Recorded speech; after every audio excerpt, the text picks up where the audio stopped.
में इस मन की बात को सुन रहे हैं। इस मन की बात के लिए आने वाले सुझाव, फोन कॉल की संख्या सामान्य रूप से कई गुना ज्यादा है। कई सारे विषयों को अपने अंदर समेट आपकी यह मन की बातें मेरे तक पहुंची हैं। मैंने कोशिश की है कि इनको ज्यादा से ज्यादा पढ़ पाऊं, सुन पाऊं। आपकी बातों से कई ऐसे पहलू जानने को मिले हैं जिन पर इस आपाधापी में ध्यान ही नहीं जाता है। मेरा मन करता है कि युद्ध के बीच हो रही इस मन की बात में उन्हीं कुछ पहलुओं को आप सभी देशवासियों के साथ बांटूं। साथियों, भारत की कोरोना के खिलाफ लड़ाई सही मायने में पीपल ड्रिवन है। भारत में कोरोना के खिलाफ लड़ाई जनता लड़ रही है, आप लड़ रहे हैं। जनता के साथ मिलकर शासन प्रशासन लड़ रहा है। भारत जैसा विशाल देश जो विकास के लिए प्रयत्नशील है, गरीबी से निर्णायक लड़ाई लड़ रहा है। उसके पास कोरोना से लड़ने और जीतने का यही एक तरीका है। और हम भाग्यशाली हैं कि आज पूरा देश, देश का हर नागरिक, जन जन इस लड़ाई का सिपाही है, लड़ाई का नेतृत्व कर रहा है। आप कहीं भी नजर डालिए, आपको एहसास हो जाएगा कि भारत की लड़ाई पीपल ड्रिवन है। जब पूरा विश्व इस महामारी के संकट से जूझ रहा है, भविष्य में जब इसकी चर्चा होगी, उसकी तौर तरीकों की चर्चा होगी, मुझे विश्वास है कि भारत की ये पीपल ड्रिवन लड़ाई, इसकी जरूर चर्चा होगी। पूरे देश में, गली मोहल्लों में, जगह जगह पर आज लोग एक दूसरे की सहायता के लिए आगे आए हैं। गरीबों के लिए खाने से लेकर राशन की व्यवस्था हो, लॉकडाउन का पालन हो, अस्पतालों की व्यवस्था हो, मेडिकल इक्विपमेंट का देश में ही निर्माण हो, आज पूरा देश एक लक्ष्य, एक दिशा, साथ साथ चल रहा है। ताली, थाली, दिया, मोमबत्ती, इन सारी चीजों ने जो भावनाओं को जन्म दिया, जिस जज्बे से देशवासियों ने कुछ न कुछ करने की ठान ली, हर किसी को इन बातों ने प्रेरित किया है। शहर हो या गांव, ऐसा लग रहा है जैसे देश में एक बहुत बड़ा महायज्ञ चल रहा है, जिसमें हर कोई अपना योगदान देने के लिए आतुर है। हमारे किसान भाई बहनों को ही देखिए, एक तरफ वो इस महामारी के बीच अपने खेतों में दिन रात मेहनत कर रहे हैं और इस बात की भी चिंता कर रहे हैं कि देश में कोई भी भूखा न सोए। हर कोई अपने सामर्थ्य के हिसाब से इस लड़ाई को लड़ रहा है। कोई किराया माफ कर रहा है, तो कोई अपनी पूरी पेंशन या पुरस्कार में मिली राशि को पीएम केयर्स में जमा करा रहा है। कोई खेत की सारी सब्जियां दान दे रहा है, तो कोई हर रोज सैकड़ों गरीबों को मुफ्त भोजन करा रहा है। कोई मास्क बना रहा है। कहीं हमारे मजदूर भाई बहन क्वारंटीन में रहते हुए जिस स्कूल में रह रहे हैं, उसकी रंगाई पुताई कर रहे हैं। साथियों, दूसरों की मदद के लिए आपके भीतर हृदय के किसी कोने में जो ये उमड़ता घुमड़ता भाव है ना, वही वही कोरोना के खिलाफ भारत की इस लड़ाई को ताकत दे रहा है। वही इस लड़ाई को सच्चे मायने में पीपल ड्रिवन बना रहा है। और हमने देखा है पिछले कुछ साल में हमारे देश में यह मिजाज बना है, निरंतर मजबूत होता रहा है। चाहे करोड़ों लोगों का गैस सब्सिडी छोड़ना हो, लाखों सीनियर सिटीजन का रेलवे सब्सिडी छोड़ना हो, स्वच्छ भारत अभियान का नेतृत्व लेना हो, टॉयलेट बनाने हो, अनगिनत बातें ऐसी है। इन सारी बातों से पता चलता है हम सबको एक मन, एक मजबूत धागे से पिरो दिया है। एक होकर देश के लिए कुछ करने की प्रेरणा दी है। मेरे प्यारे देशवासियों, मैं पूरी नम्रता पूर्वक, बहुत ही आदर के साथ आज 130 करोड़ देशवासियों की इस भावना को सर झुका करके नमन करता हूँ।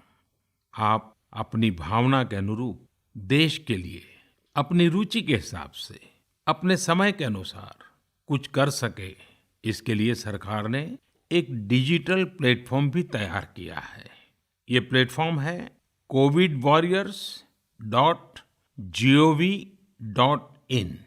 मैं दोबारा बोलता हूँ, covidwarriors.gov.in। सरकार ने इस प्लेटफॉर्म के माध्यम से तमाम सामाजिक संस्थाओं के वॉलंटियर्स, सिविल सोसाइटी के प्रतिनिधि और स्थानीय प्रशासन को एक दूसरे से जोड़ दिया है। बहुत ही कम समय में इस पोर्टल से 1.25 करोड़ लोग जुड़ चुके हैं। इनमें डॉक्टर, नर्सिस से लेकर हमारी आशा, एएनएम बहनें, हमारे एनसीसी, एनएसएस के साथी, अलग अलग फील्ड के तमाम प्रोफेशनल्स, उन्होंने इस प्लेटफॉर्म को अपना प्लेटफॉर्म बना लिया है। ये लोग स्थानीय स्तर पर क्राइसिस मैनेजमेंट प्लान बनाने वालों में और उसकी पूर्ति में भी बहुत मदद कर रहे हैं। आप भी covidwarriors.gov.in से जुड़कर देश की सेवा कर सकते हैं, कोविड वॉरियर बन सकते हैं। साथियों, हर मुश्किल हालात, हर लड़ाई कुछ न कुछ सबक देती है, कुछ न कुछ सिखा करके जाती है, सीख देती है, कुछ संभावनाओं के मार्ग बनाती है और कुछ नई मंजिलों की दिशा भी देती है। इस परिस्थिति में आप सब देशवासियों ने जो संकल्प शक्ति दिखाई है, उससे भारत में एक नए बदलाव की शुरुआत भी हुई है। हमारे बिजनेस, हमारे दफ्तर, हमारे शिक्षण संस्थान, हमारा मेडिकल सेक्टर, हर कोई तेजी से नए तकनीकी बदलावों की तरफ भी बढ़ रहे हैं। टेक्नोलॉजी के फ्रंट पर तो वाकई ऐसा लग रहा है कि देश का हर इनोवेटर नई परिस्थितियों के मुताबिक कुछ न कुछ नया निर्माण कर रहा है। साथियों, देश जब एक टीम बनकर के काम करता है, तब क्या कुछ होता है, ये हम अनुभव कर रहे हैं। आज केंद्र सरकार हो, राज्य सरकार हो, इनका हर एक विभाग और संस्थान राहत के लिए मिलजुल करके पूरी स्पीड से काम कर रहे हैं। हमारे एविएशन सेक्टर में काम कर रहे लोग हों, रेलवे कर्मचारी हो, ये दिन रात मेहनत कर रहे हैं ताकि देशवासियों को कम से कम समस्या हो। आप में से शायद बहुत लोगों को मालूम होगा कि देश के हर हिस्से में दवाइयों को पहुंचाने के लिए लाइफलाइन उड़ान नाम से एक विशेष अभियान चल रहा है। हमारे इन साथियों ने इतने कम समय में देश के भीतर ही 3 लाख किलोमीटर की हवाई उड़ान भरी है और 500 टन से अधिक मेडिकल सामग्री देश के कोने-कोने में आप तक पहुंचाया है। इसी तरह रेलवे के साथ ही लॉकडाउन में भी लगातार मेहनत कर रहे हैं ताकि देश के आम लोगों को जरूरी वस्तुओं की कमी ना हो। इस काम के लिए भारतीय रेलवे करीब-करीब 60 से अधिक रेल मार्ग पर 100 से भी ज्यादा पार्सल ट्रेन चला रही है। इसी तरह दवाओं की आपूर्ति में हमारे डाक विभाग के लोग बहुत अहम भूमिका निभा रहे हैं। हमारे ये सभी साथी सच्चे अर्थ में कोरोना के वॉरियर ही हैं। साथियों, प्रधानमंत्री गरीब कल्याण पैकेज के तहत गरीबों के अकाउंट में पैसे सीधे ट्रांसफर किए जा रहे हैं। वृद्धावस्था पेंशन जारी की गई है। गरीबों को 3 महीने के मुफ्त गैस सिलेंडर, राशन जैसी सुविधाएं भी दी जा रही हैं। इन सब कामों में सरकार के अलग-अलग विभागों के लोग, बैंकिंग सेक्टर के लोग एक टीम की तरह दिन रात काम कर रहे हैं और मैं हमारे देश की राज्य सरकारों की भी इस बात के लिए प्रशंसा करूंगा कि वो इस महामारी से निपटने में बहुत सक्रिय भूमिका निभा रही है। स्थानीय प्रशासन, राज्य सरकारें जो जिम्मेदारी निभा रही हैं, उसकी कोरोना के खिलाफ लड़ाई में बहुत बड़ी भूमिका है। उनका ये परिश्रम बहुत प्रशंसनीय है। मेरे प्यारे देशवासियों, देश भर से स्वास्थ्य सेवाओं से जुड़े लोगों ने अभी हाल ही में जो अध्यादेश लाया गया है, उस पर अपना संतोष व्यक्त किया है। इस अध्यादेश में कोरोना वॉरियर्स के साथ हिंसा, उत्पीड़न और उन्हें किसी रूप में चोट पहुंचाने वालों के खिलाफ बेहद सख्त सजा का प्रावधान किया गया है। हमारे doctor, nurses, paramedical staff, community health workers और ऐसे सभी लोग जो देश को कोरोना मुक्त बनाने में दिन रात जुटे हुए हैं, उनकी रक्षा करने के लिए ये कदम बहुत जरूरी था। मेरे प्यारे देशवासियों, हम सब अनुभव कर रहे हैं कि महामारी के खिलाफ इस लड़ाई के दौरान हमें अपने जीवन को, समाज को, हमारे आसपास हो रही घटनाओं को एक फ्रेश नजरिए से देखने का अवसर भी मिला है। समाज के नजरिए में भी व्यापक बदलाव आया है। आज अपने जीवन से जुड़े हर व्यक्ति की अहमियत का हमें आभास हो रहा है। हमारे घर में काम करने वाले लोग हो, हमारी जरूरतों को पूरा करने के लिए काम करने वाले हमारे सामान्य कामगार हो, पड़ोस की दुकानों में काम करने वाले लोग हो, इन सब की कितनी बड़ी भूमिका है, हमें ये अनुभव हो रहा है। इसी तरह जरूरी सेवाओं की डिलीवरी करने वाले लोग, मंडियों में काम करने वाले हमारे मजदूर भाई बहन, हमारे आस पड़ोस के ऑटो चालक, रिक्शा चालक, आज हम अनुभव कर रहे हैं कि इन सब के बिना हमारा जीवन कितना मुश्किल हो सकता है। आजकल सोशल मीडिया में हम सब लोग लगातार देख रहे हैं कि लॉकडाउन के दौरान लोग अपने इन साथियों को न सिर्फ याद कर रहे हैं, उनकी जरूरतों का ध्यान रख रहे हैं, बल्कि उनके बारे में बहुत सम्मान से लिख भी रहे हैं। आज देश के हर कोने से ऐसी तस्वीरें आ रही हैं कि लोग सफाई कर्मियों पर पुष्प वर्षा कर रहे हैं। पहले उनके काम को संभवतः आप भी कभी नोटिस नहीं करते थे। डॉक्टर हो, सफाई कर्मी हो, अन्य सेवा करने वाले लोग हो, इतना ही नहीं, हमारी पुलिस व्यवस्था को लेकर भी आम लोगों के सोच में काफी बदलाव हुआ है। पहले पुलिस के विषय में सोचते ही नकारात्मकता के सिवाय हमें कुछ नजर नहीं आता था। हमारे पुलिसकर्मी आज गरीबों, जरूरतमंदों को खाना पहुंचा रहे हैं, दवा पहुंचा रहे हैं। जिस तरह से हर मदद के लिए पुलिस सामने आ रही है, इससे पुलिसिंग का मानवीय और संवेदनशील पक्ष हमारे सामने उभर करके आया है। हमारे मन को झकझोर दिया है, हमारे दिल को छू लिया है।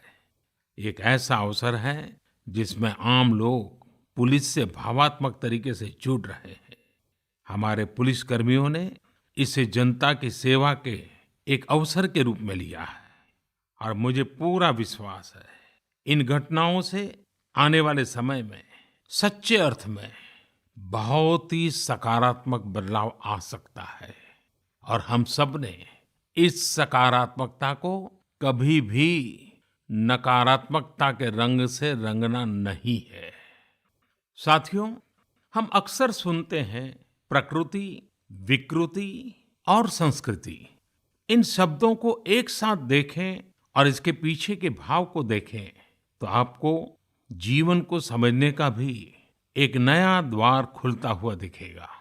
अगर मानव प्रकृति की चर्चा करें तो ये मेरा है, मैं इसका उपयोग करता हूँ। इसको और इस भावना को बहुत स्वाभाविक माना जाता है, किसी को इसमें कोई ऐतराज नहीं होता। इसे हम प्रकृति कह सकते हैं।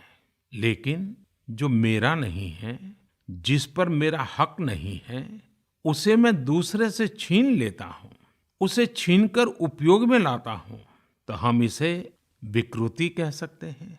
इन दोनों से परे प्रकृति और विकृति से ऊपर जब कोई संस्कारित मन सोचता है या व्यवहार करता है तो हमें संस्कृति नजर आती है।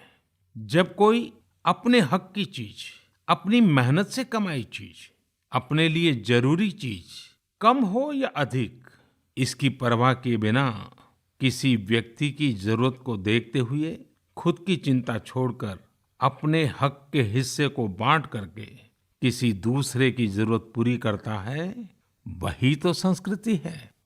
साथियों, जब कसौटी का काल होता है तब इन गुणों का परीक्षण होता है।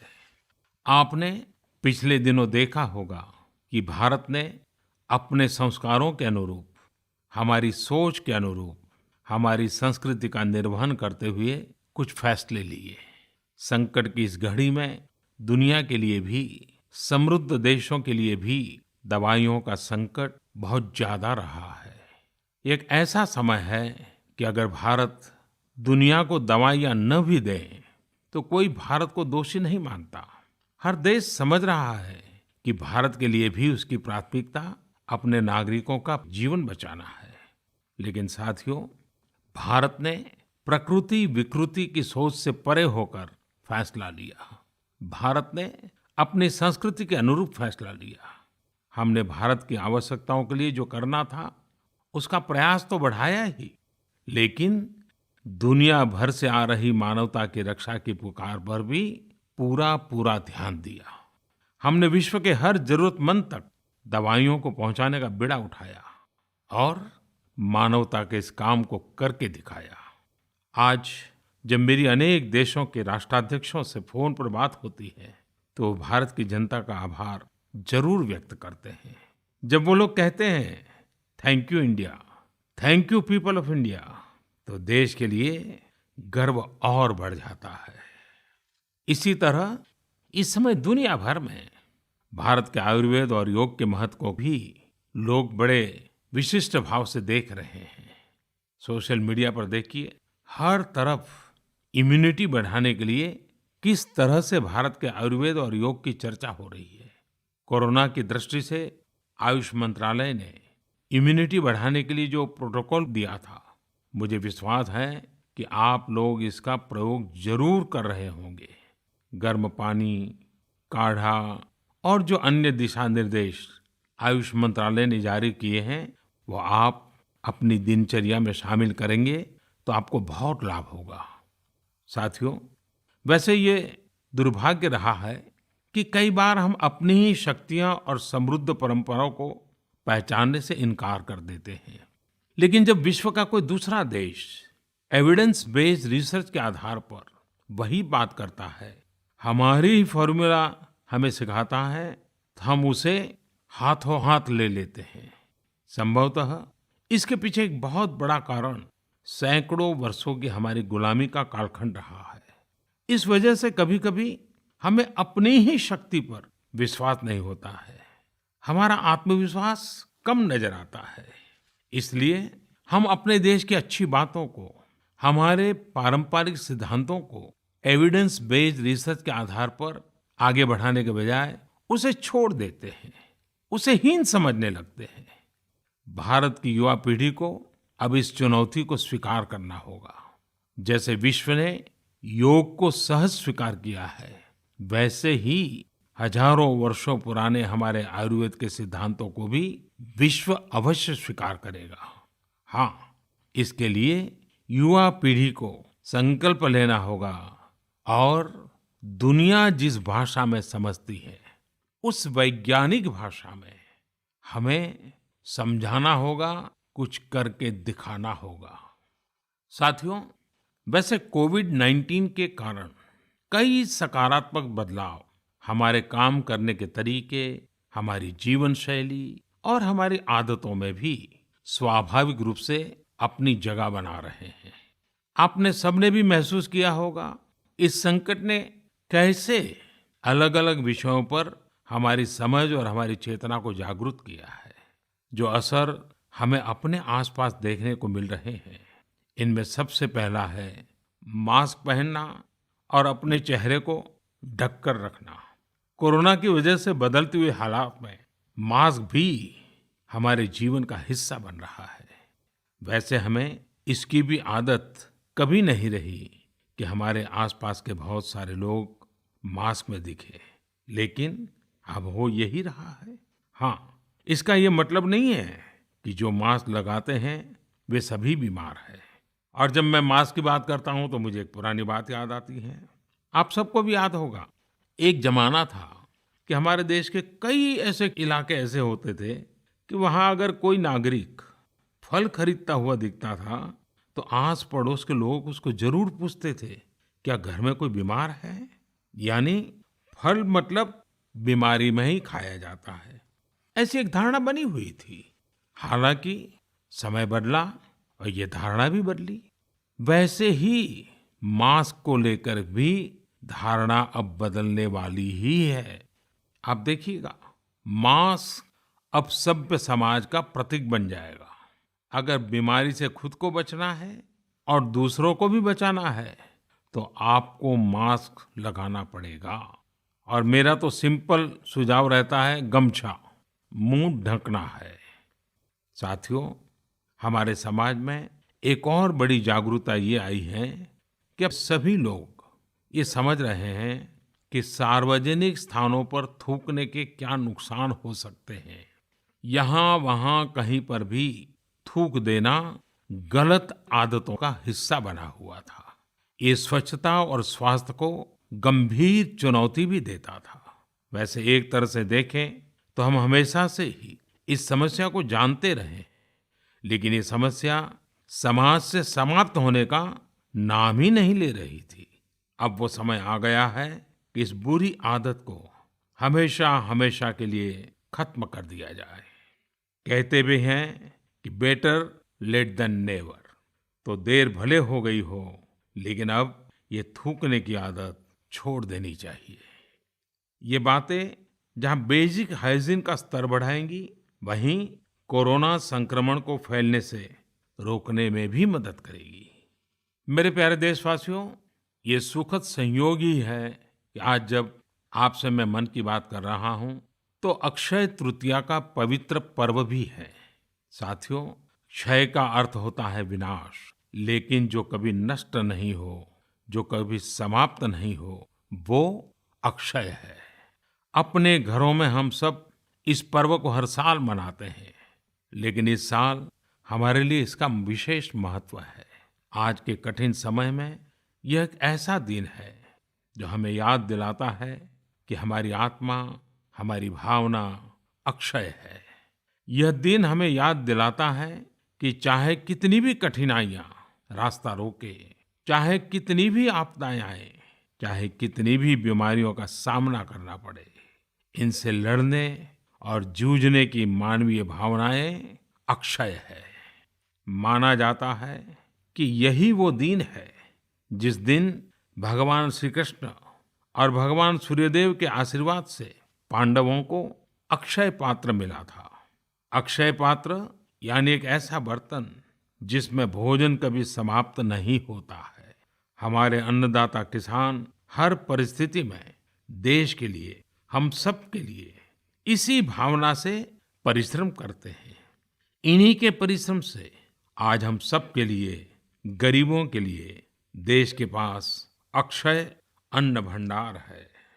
इस अक्षय तृतीया पर हमें अपने पर्यावरण, जंगल, नदियां और पूरे इकोसिस्टम के संरक्षण के बारे में भी सोचना चाहिए, जो हमारे जीवन में महत्वपूर्ण भूमिका निभाते हैं। अगर हम अक्षय रहना चाहते हैं तो हमें पहले यह सुनिश्चित करना होगा कि हमारी धरती अक्षय रहे। क्या आप जानते हैं कि अक्षय तृतीया का यह पर्व दान की शक्ति यानी पावर ऑफ गिविंग का भी एक अवसर होता है। हम हृदय की भावना से जो कुछ भी देते हैं, वास्तव में महत्व उसी का होता है। यह बात महत्वपूर्ण नहीं है कि हम क्या देते हैं और कितना देते हैं। संकट के इस दौर में हमारा छोटा सा प्रयास हमारे आसपास के बहुत से लोगों के लिए बहुत बड़ा संबल बन सकता है। साथियों, जैन परंपरा में भी यह बहुत पवित्र दिन है। क्योंकि पहले तीर्थंकर भगवान ऋषभदेव के जीवन का यह एक महत्वपूर्ण दिन रहा है। ऐसे में जैन समाज इसे एक पर्व के रूप में मनाता है और इसलिए ये समझना आसान है कि क्यों इस दिन को लोग किसी भी शुभ कार्य को प्रारंभ करना पसंद करते हैं। चूंकि आज कुछ नया शुरू करने का दिन है, तो ऐसे में क्या हम सब मिलकर अपने प्रयासों से अपनी धरती को अक्षय और अविनाशी बनाने का संकल्प ले सकते हैं?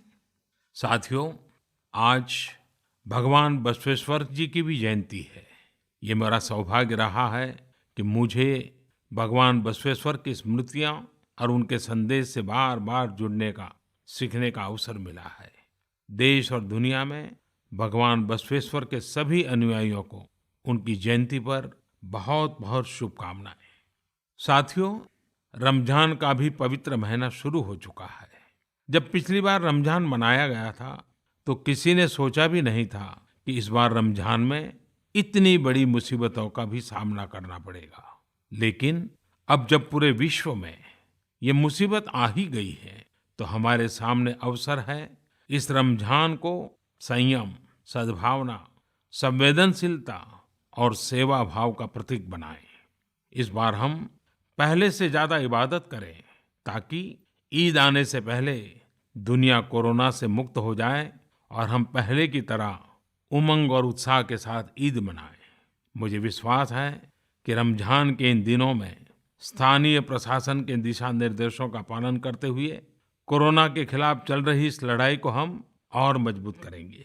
सड़कों पर, बाजारों में, मोहल्लों में फिजिकल डिस्टेंसिंग के नियमों का पालन अभी बहुत आवश्यक है। मैं आज उन सभी कम्युनिटी लीडर्स के प्रति भी आभार प्रकट करता हूं जो 2 गज दूरी और घर से बाहर नहीं निकलने को लेकर लोगों को जागरूक कर रहे हैं। वाकई कोरोना ने इस बार भारत समेत दुनिया भर में त्योहारों को मनाने का स्वरूप ही बदल दिया है, रंग रूप बदल दिए हैं। अभी पिछले दिनों ही हमारे यहाँ भी बिहू, बैसाखी, पुथंडू, विशु, ओडिया न्यू ईयर ऐसे अनेक त्योहार आए। हमने देखा कि लोगों ने कैसे इन त्योहारों को घर में रहकर और बड़ी सादगी के साथ और समाज के प्रति शुभ चिंतन के साथ त्योहारों को मनाया। आमतौर पर वे इन त्योहारों को अपने दोस्तों और परिवारों के साथ पूरे उत्साह और उमंग के साथ मनाते थे, घर के बाहर निकलकर अपनी खुशी साझा करते थे। लेकिन इस बार हर किसी ने संयम बरता, लॉकडाउन के नियमों का पालन किया। हमने देखा है कि इस बार हमारे ईसाई दोस्तों ने ईस्टर भी घर पर ही मनाया है। अपने समाज, अपने देश के प्रति ये जिम्मेदारी निभाना आज की बहुत बड़ी जरूरत है। तभी हम कोरोना के फैलाव को रोक पाने में सफल होंगे, कोरोना जैसी वैश्विक महामारी को परास्त कर पाएंगे। मेरे प्यारे देशवासियों, इस वैश्विक महामारी के संकट के बीच आपके परिवार के एक सदस्य के नाते, और आप सब भी मेरे ही परिवारजन हैं, तब कुछ संकेत करना, कुछ सुझाव देना, ये मेरा दायित्व भी बनता है। मेरे देशवासियों से मैं आपसे आग्रह करूंगा, हम कतई अति आत्मविश्वास में न फंस जाएं। हम ऐसा विचार न पाल लें कि हमारे शहर में, हमारे गांव में, हमारी गली में, हमारे दफ्तर में अभी तक कोरोना पहुंचा नहीं है, इसलिए अब पहुंचने वाला नहीं है। देखिए, ऐसी गलती कभी मत पालना। दुनिया का अनुभव हमें बहुत कुछ कह रहा है और हमारे यहाँ तो बार बार कहा जाता है, सावधानी हटी तो दुर्घटना घटी। याद रखिए, हमारे पूर्वजों ने हमें इन सारे विषयों में बहुत अच्छा मार्गदर्शन किया है। हमारे पूर्वजों ने कहा है, अग्नि ही शेषम ऋण शेषम व्याधि शेषम तथैव च पुनः पुनः प्रवर्धेत तस्मात् शेषम न कारयेत। अर्थात हल्के में लेकर छोड़ दी गई आग, कर्ज और बीमारी मौका पाते ही दोबारा बढ़कर खतरनाक हो जाती है। इसलिए इनका पूरी तरह उपचार बहुत आवश्यक होता है। इसलिए अति उत्साह में स्थानीय स्तर पर कहीं पर भी कोई लापरवाही नहीं होनी चाहिए। इसका हमेशा हमेशा हमने ध्यान रखना ही होगा। और मैं फिर एक बार कहूंगा, 2 गज दूरी बनाए रखिए, खुद को स्वस्थ रखिए। 2 गज दूरी बहुत है जरूरी। आप सबके उत्तम स्वास्थ्य की कामना करते हुए मैं मेरी बात को समाप्त करता हूं। अगली मन की बात के समय जब मिले, तब इस वैश्विक महामारी से कुछ मुक्ति की खबरें दुनिया भर से आए, मानवजात इन मुसीबतों से बाहर आए, इसी प्रार्थना के साथ आप सबका बहुत बहुत धन्यवाद। मन की बात आकाशवाणी के माध्यम से माननीय प्रधानमंत्री श्री नरेंद्र मोदी अपने मन की बातें साझा कर रहे थे। हम आपको बता दें कि माननीय प्रधानमंत्री के इस प्रसारण के बाद मन की बात के क्षेत्रीय भाषा में अनुवाद का प्रसारण आकाशवाणी और दूरदर्शन के संबद्ध प्रादेशिक केंद्रों से तथा संस्कृत भाषा में अनुवाद का प्रसारण आकाशवाणी दिल्ली के Indraprastha channel medium wave 366.3 metre अर्थात 819 किलोहर्ट्ज और एफएम गोल्ड 100.1 मेगाहर्ट्ज पर अभी किया जाएगा। मन की बात के क्षेत्रीय भाषाओं का पुनः प्रसारण आज रात 8 बजे आकाशवाणी के संबद्ध प्रादेशिक केंद्रों से और अंग्रेजी अनुवाद का प्रसारण आकाशवाणी दिल्ली के राजधानी चैनल मीडियम वेव 450.5 मीटर और एफएम रेनबो 102.6 मेगाहर्ट्ज पर किया जाएगा।